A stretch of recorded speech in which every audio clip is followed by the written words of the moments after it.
way since Parent Trap. I have. So when you think about that movie, and I'm sure there are people who still recognize you, what did that particular movie do for your career? Well, gosh, I think, at least looking back, like I had no idea the legs that it would have. So the impact of Meredith Blake and The Parent Trap is actually, I think, felt more now than when it first came out, because now we have social media, which we didn't have when that movie came out. And certainly the millennials are all about Meredith. And I've just had a whole resurgence from that movie, of a resurgence of fandom and interaction. And I love that. So I couldn't have predicted how beloved that movie has become. And it's so interesting because looking at you, you haven't actually changed very much since then. Thank you. So thinking about now and Dynasty and Alexis, what do you like about her? Well, I joke that Meredith Blake grew up to be Alexis Carrington. Who knew? But I enjoy, I've played a whole variety of characters, but I do enjoy coming back to these very self-assured, very willing to do whatever it takes to get what they want type women.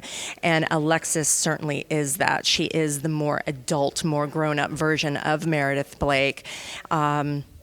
Although probably with an even bigger clothing budget, which I'm fine with. Yeah, so I don't know. It's fun. It is just sheer fun for me to sink my teeth into these types of roles. And finally, Elaine versus Alexis. Similarities and differences. Ooh, that's a really good question.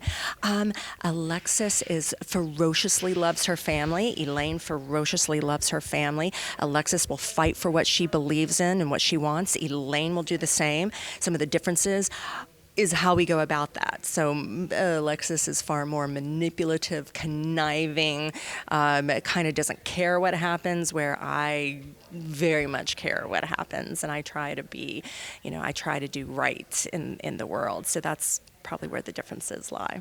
Lisa Vidal is currently starring in Beauty and the Baker. Tell us about your role and why this project has been important for you.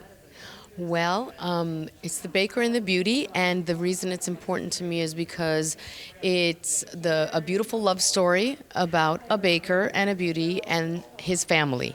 And it's just really grounded, it's well written, all the characters are really fleshed out, very multi-dimensional and layered, and it's funny. We're going to make you cry, we're going to make you laugh, we're going to make you tune back in. You're going to want to be a Garcia. Baker and the beauty. And you said you've got 2 kids of your own. I've got 3. Oh, you've got 3? Yes. So the character you play and yourself, how similar, how different? Very similar, very similar. All my girlfriends are going to be like, girl, that's you. And I'm going to be like, yes, it is, damn it.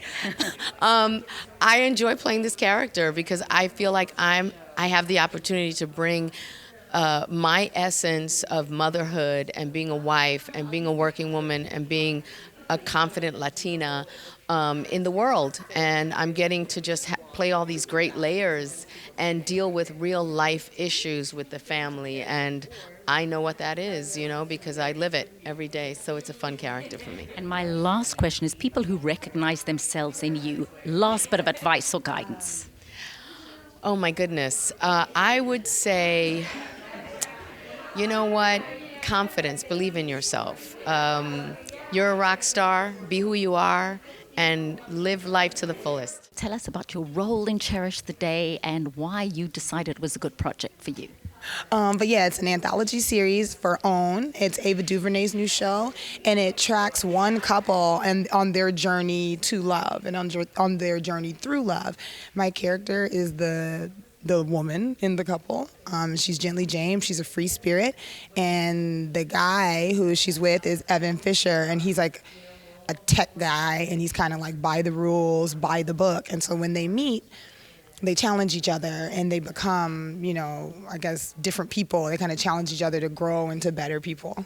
And again, we're here at a festival which really is about students. So you've worked very hard to get where you've got to. What advice or guidance do you have for people who maybe recognize themselves in you and would like to be you when they grow up? I would just say, hang in there, hone your craft, know your stuff, keep showing up, keep doing the work, keep believing, know what you want, and yeah, just bring your truth to everything. Bring your truth and your gifts and your unique talents. Bring them to everything. I am absolutely delighted to be with two cast members from the up-and-coming Filthy Rich. Won't you introduce yourselves to us? I'm Mark L. Young, and I play Jason Connolly. Hi, and I'm Aubrey Dollar. I play Rose Monroe. Okay, so first of all, we know nothing about Filthy Rich, so you have to introduce us to the concept. It's a Southern Gothic soap opera. Sure, yeah. Filthy Rich is about a family that runs a big evangelical Christian TV network. The father sadly dies in a helicopter crash in the pilot episode, and it turns out he has 3 illegitimate children by different women he's included in the will. So they all sort of come into our little bubble and shake things up.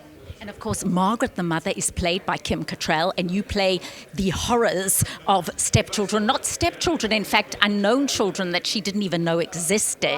I'm a legitimate child. Oh, you are legitimate. And I take offense to being called a horror. So you are the legitimate child, and you are the one she doesn't know about. Right, yeah. So in terms of this for you, where you're at right now, share some of the experience with us. It was just a wonderful experience. We all got to be together all the time, so it really turned into a family environment. So it was special to be with everybody there every day. And your role? I play Jason Connolly. Yes. He is a cannabis cultivator from Colorado. So not the brightest child to bring home to a Southern Christian family. So yeah. And can I ask you this?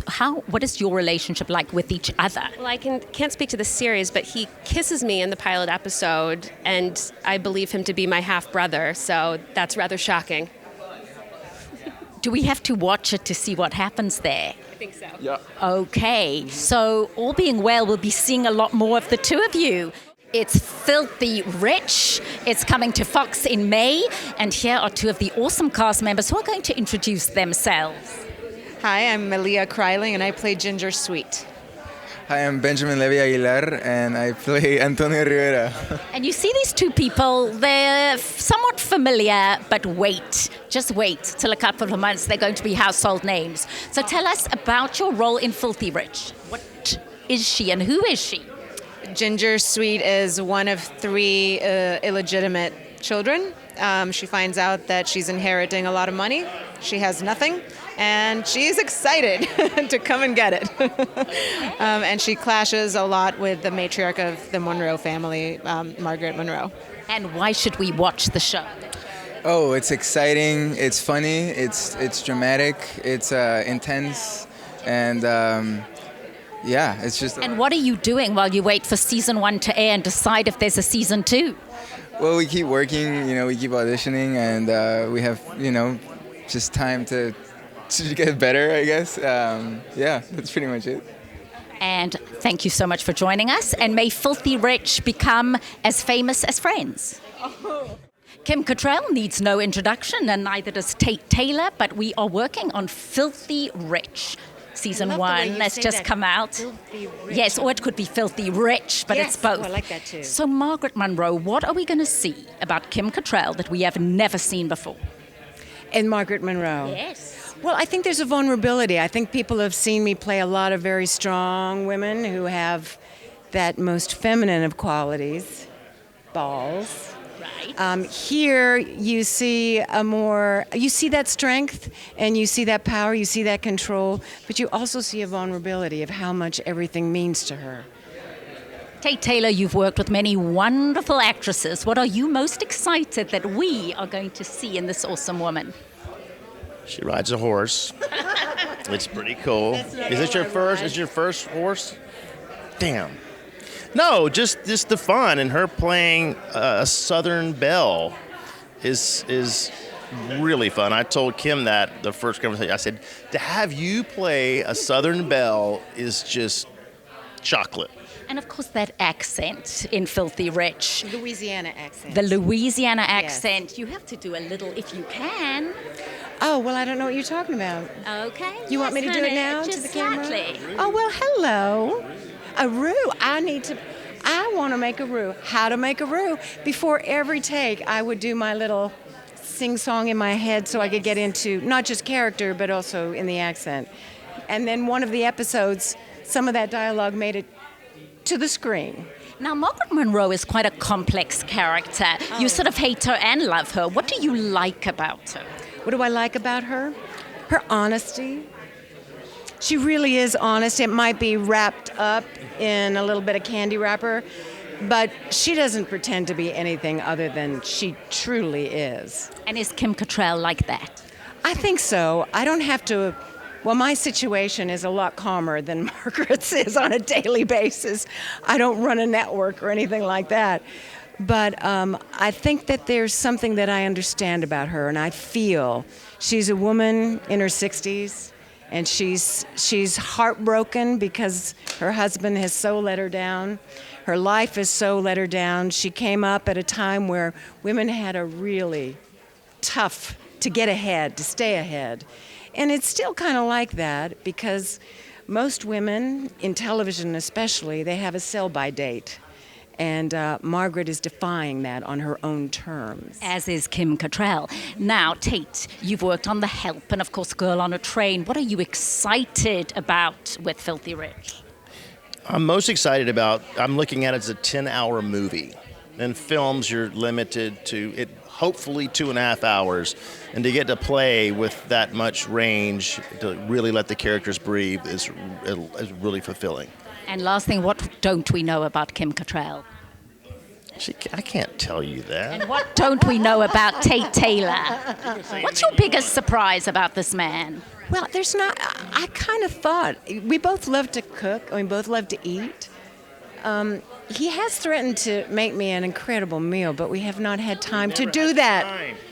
Well, while you wait for season 1 and hopefully season 2, 3, 4, 5, 6, 7, and 17, congratulations. It's an awesome show. Tate Taylor, Kim Cattrall, thanks for joining us here on Georgia Hollywood Review TV. Thank you.